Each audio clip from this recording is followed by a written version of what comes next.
সবাই একসাথে বসে জমিয়ে উনো খেলছি। আজকের ভিডিওটা খুবই ইন্টারেস্টিং, সো স্টার্ট করা যাক। হ্যালো গাইস, আসসালামু আলাইকুম, welcome back to my channel. আশা করি আপনারা সবাই ভালো আছেন আর আমিও ভালো আছি। ভয়েসটা শুনে বোঝা যাচ্ছে যে আমার অনেক ঠান্ডা লেগেছে, ভয়েসটা দিতে একটু কষ্ট হচ্ছে। সো যাই হোক, আজকে আমাদের বাসায় মেহমান আসবে। মেহমানদের জন্য আমার আম্মু খুব সুন্দর করে রান্না করেছে।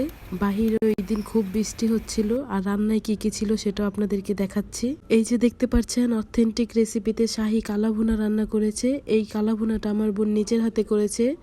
আর যদি আপনারা সেটা রেসিপি পেতে চান তাহলে কমেন্ট করে জানাবেন, আমি রেসিপিটা দেওয়ার চেষ্টা করব। কালাভুনাটা যেমন মেহমানরা অনেক পছন্দ করেছে, তেমনি আমাদের বাসার সবাই খুব বেশি পছন্দ করেছে। এটার টেস্টটা অনেক বেশি মজা ছিল। গোস্তটা যেমন নরম ছিল তেমনই ছিল সুস্বাদু।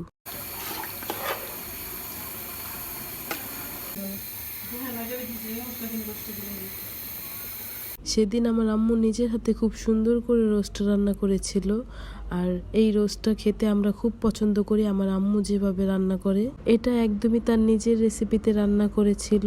একেবারে সবকিছু ভিডিও করতে পারিনি, কারণ অনেক কাজ ছিল ওই দিন, আবার মেহমান এসে পড়েছে, তারপর ওদের সাথেও বসে কথা বলতে হয়েছে, তাই একটু একটু করে ভিডিও করার চেষ্টা করেছি।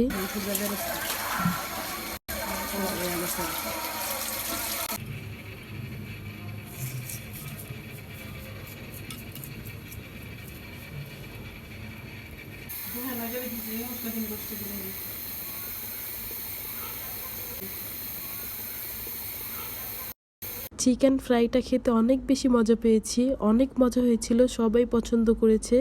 মনে হয়েছিল যে এটা বিয়ে বাড়ির চিকেন ফ্রাই, একদম বিয়ে বাড়ির মতো হয়েছিল। তো তারপরে হচ্ছে রুই মাছ ভুনা করেছিল, সেটাও খেতে অনেক মজা হয়েছিল।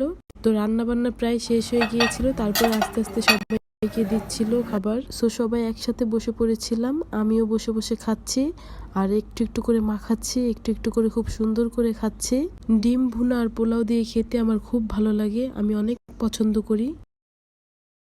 দেন খাওয়া দাওয়া শেষ করলাম। খাওয়া দাওয়া শেষ করার পরে সবাই মিলে আবার একটু বসে উনো খেলছিলাম। উনো খেলাতে সবচেয়ে মজার বিষয়টা হয়েছিল, আমরা সবাই মিলে একজনকে এত পরিমাণ কাঠ খাইয়েছি যে তার হাতে অনেক কাঠ ছিল।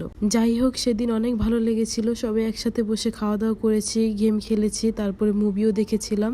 এতটুকুই ছিল আমার ভিডিওটা। আশা করি আপনাদের ভালো লাগবে। ভালো লাগলে অবশ্যই লাইক করবেন, সাবস্ক্রাইব করবেন এবং নতুন ভিডিওর জন্য অপেক্ষা করবেন। আল্লাহ হাফেজ।